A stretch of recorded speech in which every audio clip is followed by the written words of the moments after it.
Amém. Gênesis capítulo 12, chamado de Abraão, versículo 1 em diante.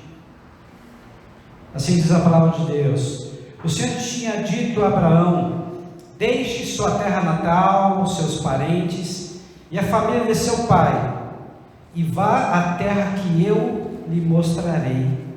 Farei de você uma grande nação, o abençoarei e o tornarei famoso, e você será uma bênção para outros. Abençoarei os que o abençoarem, e o amaldiçoarei os que o amaldiçoarem. Por meio de você, todas as famílias da terra serão abençoadas. Amém? Feche teus olhos.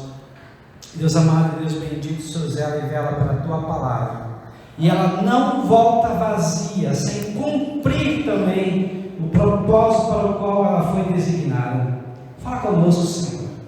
Prepara o nosso coração, que nós possamos estar com o coração aberto para tudo aquilo que o Senhor vai falar conosco, e que nós não apenas retenhamos essa informação apenas como conhecimento a mais de nossas vidas, mas que haja uma mudança, que essa palavra provoque mudanças em nossas vidas, porque se não provocar mudanças é apenas conhecimento, mas quando ela provoca mudança de comportamento, mudança de atitude, decisões, escolhas, que fazem com que nós venhamos a mudar verdadeiramente, aí sim nós estamos crescendo e amadurecendo. Esse é o princípio da sabedoria, que haja mudança real em nossa forma de pensar, em nossa forma de sentir, em nossa forma de falar, em nossa forma de ouvir, em nossa forma, Senhor amado, de agir ou reagir, porque nós não nos movemos pelo que vemos, não nos movemos pelo que ouvimos, não nos movemos pelo que as pessoas falam ou deixam de falar, mas nós nos movemos por aquilo que está escrito. Ajuda-nos, Senhor, em nossa insignificância. É o que nós pedimos e desde já agradecemos em nome de Jesus. Amém. Amém. Pode sentar, queridos. Hoje eu quero falar um pouquinho e passear na Bíblia com vocês, com alguns personagens. Eu quero começar com Abraão, o chamado de Abraão. Deus chamou Abraão para uma missão. Deus chamou Abraão para cumprir um propósito. Deus chamou para Abraão para algo que era superior a ele, maior que ele. O chamado de Deus, na verdade, ele é algo que a nossa mente não consegue conceber, é inconcebível. O chamado que nós recebemos vai além de nós. O chamado que nós recebemos, na verdade, nos deixa com medo, ele mexe com as nossas estruturas. Os chamados que nós recebemos, na verdade, vai além do que nós podemos pensar. O chamado é algo, muitas vezes, ele cria um desconforto, muitas vezes, dentro de nós. Esse é o primeiro momento do chamado, mas depois desse chamado, a ficha cai, e nós começamos a compreender, nós começamos a ver. Só que o chamado de Deus, ele não é totalmente revelado. Deus vai se revelando aos poucos. Nós chamamos de uma revelação progressiva. Revelação progressiva. Deus não mostra toda a pintura, Deus não mostra todo o histórico, Deus não mostra todo o caminho. Deus vai nos revelando parte por parte. Pastor, por que Deus ele se revela parte por parte? Você já parou a pensar? Se Deus revelasse todo o projeto dele para as pessoas que nós conhecemos, que está na Bíblia, imagina ele dizer: Paulo, eu vou te chamar e você vai ficar cego 3 dias, você vai ficar 14 anos na Arábia, você vai ter que tirar o teu pensamento de mestre, se voltar a ser aluno, você vai ter que aprender tudo de novo. Você agora vai andar bastante, você vai ser caluniado, você vai ser xingado, você vai ser preso, você vai ser torturado, você vai acabar na cadeia e por fim o teu pescoço vai rolar, você vai ser decapitado. Será que Paulo ele iria cumprir com esse chamado. Estão entendendo? O nosso chamado, ele é progressivo. Deus vai dando luz, Deus vai clareando as coisas no seu devido tempo. O nosso chamado, muitas vezes, é para fazer uma etapa, uma parte, uma parcela de uma obra, e depois Deus chama outro, que vai completar, que vai concluir, quem sabe, aquele propósito. Assim foi com Abraão. Deus chamou Abraão e disse: Abraão, sai da tua parentela, sai da tua família, e vai para o lugar onde eu vou te mostrar. Tu vai ser uma bênção, Abraão. Você não vai receber bênção, você será uma bênção. Que coisa, né? Nós oramos muito para recebermos bênçãos, nós oramos para sermos abençoados. O que Deus prometeu para Abraão é que o próprio Abraão, ele seria bênção. Pastor, mas isso foi para Abraão. Isso é para todos aqueles que são filhos de Abraão. Mas pastor, eu não sou judeu. Todos aqueles que têm Abraão como pai da fé, todos aqueles que seguem o caminho de Abraão, são também chamados seus filhos. Então, o chamado de Abraão não é e não ficou focado só no sangue, só em Israel. É para todos aqueles que hoje fazem parte da semente de Abraão. Como assim, pastor? Jesus Cristo, semente de Abraão. E todos aqueles que creem em Jesus também podem e devem ser uma bênção. Ou seja, onde nós estivermos, temos que ser motivo de luz, de paz, de abençoar as pessoas, de fazer com que as pessoas queiram mais de Jesus, que as pessoas olhem para nós e digam: Deus existe, porque você é uma bênção. E aí vai se cumprir aquilo que o Senhor falou para Abraão, que Abraão seria uma bênção. Abraão, ele foi muito usado por Deus, e ele teve o fim, que é: a todos os seres humanos tem que ir a morte. Mas a morte de uma pessoa que crê em Deus não é apenas uma morte, é apenas uma passagem. Ele sai desse mundo, está agora no seio de Abraão, ou seja, um lugar que Deus colocou para que todos aqueles que um dia morrem podem estar. E Abraão foi tão grande que Deus chamou ele de amigo. A primeira pessoa que Deus chamou de amigo foi Abraão. Então, Abraão, ele teve um caminho, Abraão teve pegadas, Abraão, ele deixou um legado, sinais, que os seus filhos também começaram a caminhar e trilhar os seus passos. De Abraão vem Isaac, que se chama sorriso, riso, que foi uma promessa de Deus e que se cumpriu depois da velhice de Abraão, com 99 anos para 100 anos, ele foi pai de Isaac. A sua esposa, e nem ele poderia mais ter filhos, mas foi um milagre. Deus fez esse milagre porque falou de Abraão, de Sara: vocês terão uma grande descendência, reis sairão de vocês. Isaac daí foi e começou a trilhar os caminhos de Abraão. Isaac, aonde ia, era próspero. O poço que ele abria, saía e vertia água. Aonde ele ia, Deus o abençoava, e Deus estava com ele, e Deus multiplicava os seus bens. E Isaac casou com Rebeca e teve 2 filhos, Esaú e Jacó. E Deus, na sua presciência, escolheu Jacó, para que Esaú depois servisse Jacó. E Jacó, o nome já diz, enganador, usurpador, ele sabia dessa promessa que Deus tinha falado para sua mãe Raquel, para sua mãe Rebeca, sabia dessa promessa que ele tinha, que a partir dele Deus iria abençoá-lo. Mas ele, assim como nós, muitas vezes queremos dar uma ajudinha para Deus, e no momento que o seu pai já estava velho, enganou seu pai, passando-se pelo seu irmão mais velho, que é gêmeo dele, Esaú. Então ele roubou a promessa da primogenitura, ele roubou a bênção que era para ser para Esaú, porque ele sabia que na verdade Esaú não ia usá-la com sabedoria, e Deus mesmo assim era com Jacó. Ele teve que fugir agora e sai desesperado porque o seu irmão quer matá-lo. Esaú queria matar Jacó, e no caminho que ele estava indo agora até Arã, até a terra dos seus antepassados, a terra dos parentes de Abraão, porque o pai falou: não se case com nenhuma mulher cananita, mas case-se com uma das nossas parentes, que está lá em outro país, lá chamado Arã.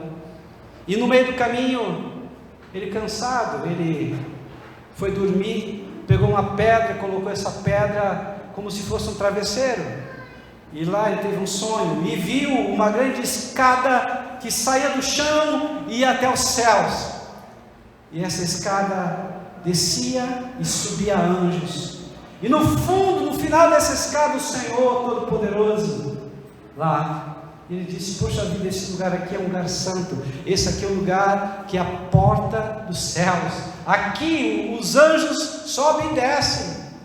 E lá ele consagrou aquele lugar, e sobre aquela pedra onde ele dormiu, ele colocou o azeite de oliva e disse: Senhor, se o Senhor me abençoar, me levar em paz, e depois com um tempo predeterminado me trazer de volta em paz, o Senhor que é o Deus de Abraão, o Senhor que é o Deus de Isaac, o Senhor se transformará no Deus de Jacó. Eu te servirei, eu pagarei o dízimo, eu entrarei em aliança contigo, eu serei teu servo, Senhor, eu serei teu filho. E ele fez um pacto, ele fez uma aliança com Deus naquela pedra. Aquela pedra na verdade se transformou numa aliança, aquela pedra na verdade se transformou num altar, e ele foi rumo a Arã. Chegando em Arã, ele conheceu Raquel, sua prima, e por ela se apaixonou. O coração dele bateu mais forte. Ele agora queria casar com Raquel, teve que trabalhar 7 anos para casar com Raquel, e nesses 7 anos passaram-se como se fossem dias. Tamanho era o amor, tamanho era a paixão, tamanho era o desejo que ele tinha por Raquel. Passando 7 anos, foi feita agora a celebração do casamento. O seu sogro o enganou, e na noite de núpcia deu para ele beber muito vinho, ele se embebedou e acabou dormindo com a sua irmã com a irmã mais velha de Raquel, chamada Lia. A partir dali ele começou a obter a colheita daquilo que ele tinha plantado, porque ele plantava engano, mentira, e ele foi enganado também. Ele teve que trabalhar mais 7 anos agora para poder casar com Raquel, 14 anos para poder ficar com Raquel, e isso também agora sua irmã Lia. Depois mais 6 anos para ele poder conquistar alguma coisa que fosse dele. 20 anos se passaram. Agora ele tinha que voltar para sua casa. Ele estava com medo, porque ele ia enfrentar a ira do seu irmão. Ele não sabia como o seu irmão iria o aceitar ou não, e ele vai com toda a sua família fugindo e indo agora, voltando para o seu lar. No meio do caminho, num val, um rio chamado Jaboque, ele passa toda a sua família, e lá ele foi ter um tete a tete com Deus. Lá ele foi conversar com Deus, lá ele foi clamar, lá ele foi gritar desesperado, pedindo para que Deus falasse com ele. E lá ele teve um encontro com Deus num lugar chamado Peniel. E lá ele lutou com Deus, e a Bíblia diz: ele lutou com Deus e ele prevaleceu, ele insistiu, um homem, porque Deus se transformou num homem, e lá naquele momento, ele sabia que era alguma coisa diferente, ele sabia que não era um homem comum, e naquele momento, quando já estava amanhecendo, ele se agarrou naquele homem e disse: não te largarei, enquanto você não me abençoares. E aquele homem perguntou para ele: como tu te chamas? Quando o pai dele perguntou: quem é que está falando comigo? E ele disse Esaú, porque estava mentindo. Naquele momento ele disse: eu sou Jacó, eu sou ladrão, eu sou enganador, eu sou usurpador. Ou seja, ele reconheceu, depois de 20 anos, aquela mesma cena aconteceu novamente, e ele reconheceu que ele precisava falar a verdade, ele precisava mudar o passado, ele precisava mudar, na verdade, uma prisão, porque ele estava preso há 20 anos atrás ainda, até aquele momento. E a partir daquele momento, duas coisas aconteceram com ele, que às vezes acontece conosco. Primeiro, ele foi livre.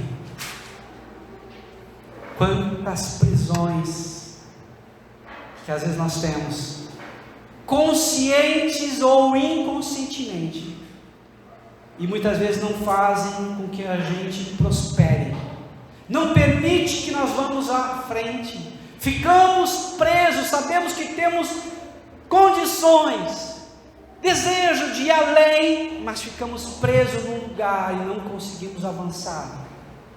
Ele foi liberto naquela noite, lutando com o anjo do Senhor, que é o próprio Deus.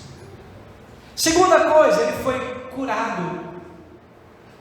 Quando nós temos um encontro com Deus, Deus nos liberta e Deus nos cura. Cura porque muitas vezes nós estamos doentes, e quando nós estamos doentes, não conseguimos usar os recursos, as habilidades, os dons que Deus nos deu, e não conseguimos ir à frente. A partir daquele momento, aquele homem tocou na coxa dele, ele começou a mancar, ele já não andava mais como antes, o seu andar mudou. Quando nós temos um encontro com Deus, Deus muda o nosso andar, Deus muda a nossa forma de falar, Deus muda a nossa forma de agir, reagir, Deus muda tudo. De Jacó veio as 12 tribos, os 12 filhos de Jacó formaram a nação de Israel.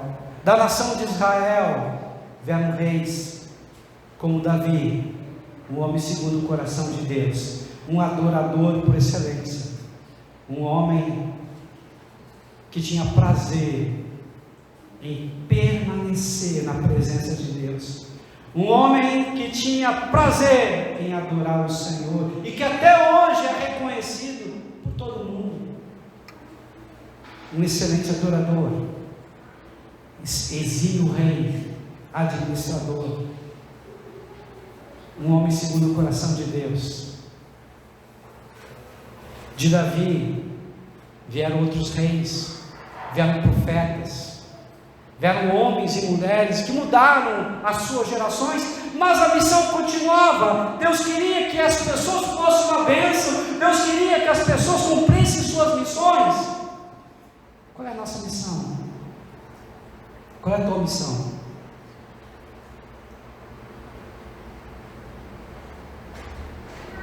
Às vezes a tua missão pode ser por toda a vida. Às vezes a tua missão pode ser apenas por um período pré-determinado. Pastor, qual é a minha missão? Não sei. É você com Deus. De repente Deus colocou para você ser a melhor mãe possível, melhor pai, e fazer com que os teus filhos se convertam verdadeiramente ao Senhor, olhando você e quem você é. Mas quem você é não é o que você pensa que é. Quem você é não é o que as pessoas dizem que você é. Quem você é não é o que você gostaria de ser. Mas quem você é o que você realmente é. Ou seja, são as suas decisões e escolhas dia após dia, são os teus resultados que fazem você ser o que você realmente é, até chegar a Jesus Cristo de Nazaré. E o Senhor Jesus, Ele tinha uma missão, e nós estamos falando aqui vários e vários domingos sobre a missão do Senhor Jesus, sobre os períodos, sobre as histórias, sobre as parábolas.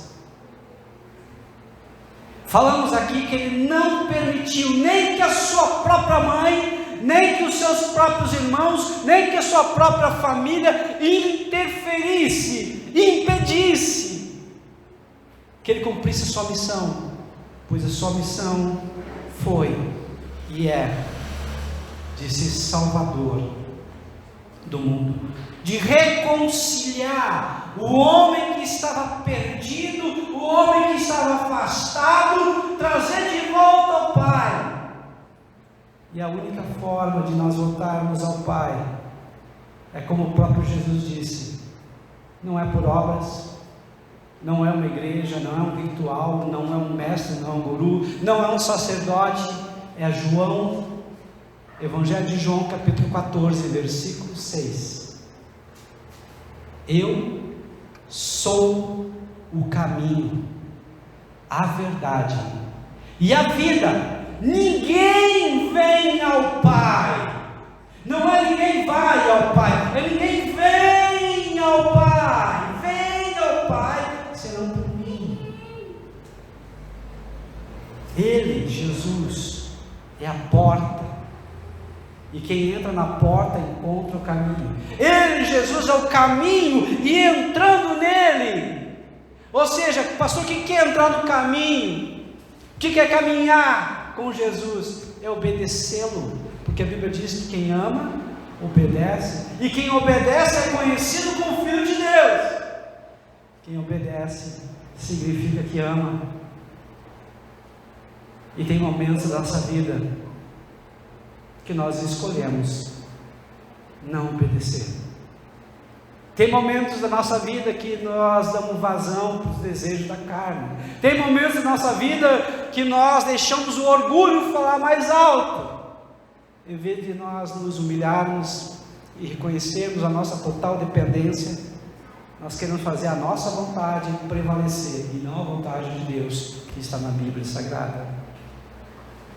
Mas o Senhor conhece que quando nós entramos no caminho do Senhor, nós somos como crianças.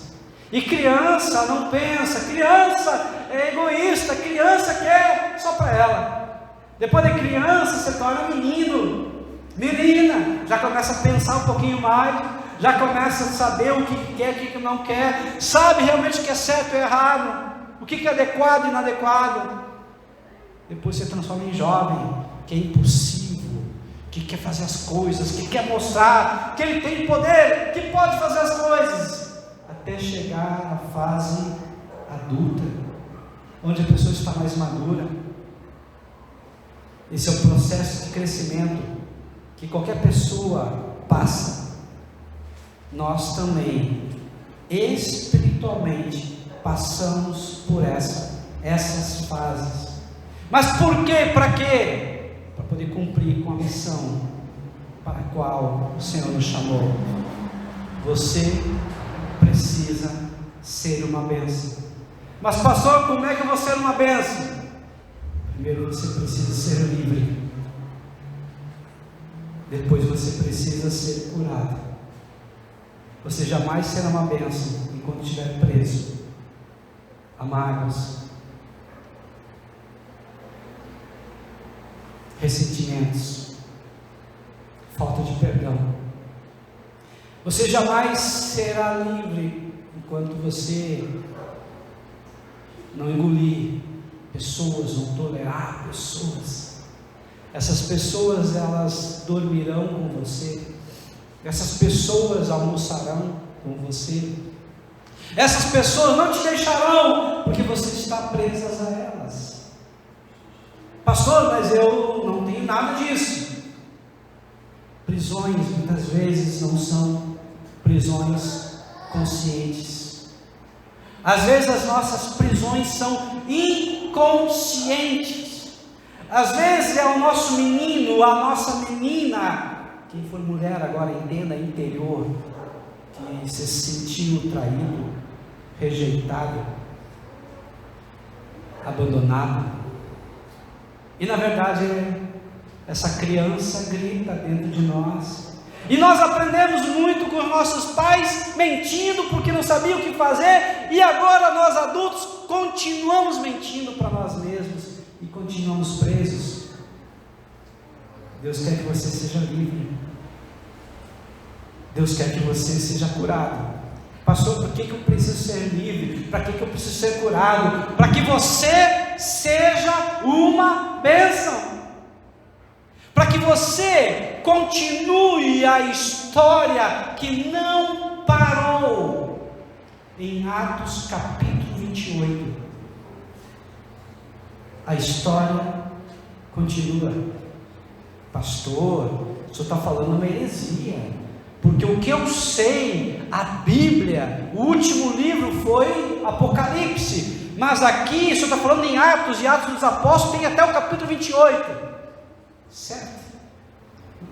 O que foi escrito está em Atos 28, mas existe um Atos 29, que está lá nos céus, e esse nome se chama Livro da Vida, e a história da igreja não parou aqui, a história da redenção não parou aqui, a história da salvação não parou aqui, a história do livramento não parou aqui, a história da cura não parou aqui, ela continua ainda até a volta do Messias, Jesus Cristo de Nazaré. E o Senhor quer me usar e te usar, amém? Mas para isso, você precisa ser curado e liberto, porque Deus conta com você. Quanto mais curado e livre você for, mais poder e autoridade você vai ter para cumprir a tua missão. Menos você vai se desgastar, menos você vai sofrer, mais coisas vão acontecer. Mas pastor, eu preciso para isso então ser um pregador, eu preciso ser um pastor, uma pastora? Não, o que você precisa somente é estar conectado com Deus, de tal maneira que você ouve a voz dele, de tal maneira que você sente ele de uma forma tão intensa e tão forte. Quando alguém chegar perto de você, essa pessoa vai entender que tem algo de diferente em você, essa pessoa vai entender que ela precisa ouvir o que tu vai falar. E quando você abrir a tua boca, rios de água viva sairão dos teus lábios. A pessoa se sentirá abraçada, a pessoa se sentirá tocada pelo Senhor.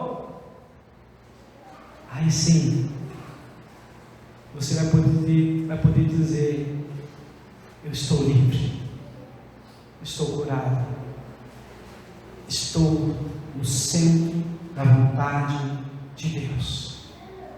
Você vai trabalhar, você vai passear, você vai brincar, você vai se divertir, você vai fazer qualquer coisa, porque a Bíblia diz: a boca fala o que o coração está cheio. Você está cheio de Deus, você vai encher as pessoas da presença dele. As pessoas vão pedir oração, as pessoas vão querer ser tuas amigas, vão querer estar perto de você, porque você está tão cheio de Deus, tão cheio de Deus, que você vai transbordar da presença dele. Amém? É isso que Deus quer. Mas pastor, então você é rico? Você já é rico. Você tem saúde, você tem uma casa, você tem pernas, você tem braços. Eu vou prosperar, você já é próspero. Você tem tudo que você precisa. Deus pode te dar muito mais, com certeza, Deus pode dar muito mais. Mas você já tem o necessário para viver. Por isso, se alegre no Senhor. Por isso que a tua alegria não está baseada no que você tem, ou que você não tem. A tua alegria é baseada e fundamentado no Senhor. Amém? A nossa vida é uma vida de fases. A nossa vida é uma vida de peregrinos, porque somos peregrinos nessa terra, e o Senhor um dia vai nos chamar. Fique em pé nesse momento. Aleluia. Glória a Deus. Louvado seja o nome do Senhor. Um dia nós vamos ver o Senhor, e assim como Ele é, nós o veremos e estaremos para sempre com Ele. O meu coração, ele pulsa forte por isso. Nós temos muitos motivos para se entristecer, para se aborrecer. Palavras que alguém fala, lembranças do passado que nos ferem, coisas que ficam martelando nossos pensamentos, nosso coração e nos entristecem. Quantos aborrecimentos já tivemos? Mas é uma escolha. Ser feliz, se alegrar é uma escolha. Eu escolho ouvir a voz de Deus e obedecer. Eu vou ser feliz. Eu já sou feliz. Eu já sou alegre. Porque o Senhor disse: alegrem-se. Outra vez digo: alegrem-se no Senhor. Então a nossa alegria não está em nós. A nossa alegria está no Senhor. Amém? Se você quer ser alegre, se alegre no Senhor. Se você quer ser curado e livre, a liberdade e a cura está no Senhor. E lembre-se, você não está aqui em vão. Deus tem uma missão, e essa missão é para que você seja uma bênção na vida das pessoas que conviverem com você. A missão é que você conduza essas pessoas para mais perto de Jesus. Amém? É impossível ser curado, é impossível ser liberto se não for junto do Senhor Jesus Cristo. Feche teus olhos, coloca a mão na altura do teu coração e peça agora para o Senhor, que é Deus, que pode todas as coisas, quem sabe mostrar, revelar áreas da tua vida que precisa de livramento, áreas da tua vida que precisa de libertação, áreas da tua vida que precisa de cura, cura física, cura emocional, cura espiritual. Não importa que tipo de cura, mas o nosso Deus é um Deus que sara, pois o nome dele é Jeová Rafa, o Deus que cura, o Deus que sara, e Ele quer trazer cura e libertação para ti. Para quê? Para que você seja a igreja do Senhor. Para quê? Para que você possa ser o embaixador em Cristo. Para quê? Para que você possa trazer ao mundo com autoridade que o reino dos céus já veio, e Ele está em cada um de nós, e que um dia o reino dos céus será visível a todos os homens, e que o Senhor reinará nessa terra como Rei dos reis e Senhor dos senhores. Querido e doce Espírito Santo de Deus, nós te louvamos, te bendizemos e reconhecemos, Senhor, a nossa total dependência do Senhor. E agora te pedimos, ó Pai, completa a obra em nossas vidas, pelo poder do nome de Jesus. Cura-nos, Senhor, liberta-nos, Senhor, retira toda a mágoa, retira todo o ressentimento, toda falta de perdão. Senhor amado, que o Senhor coloque em nós um verdadeiro arrependimento, não remorso, mas um arrependimento, e arrependimento requer mudança, que haja uma mudança significativa em nossas vidas, pelo poder do nome de Jesus. Quem crê, diga amém. Glória a Deus, e aplauda o Senhor porque Ele merece. Aleluia, glória a Deus, amém.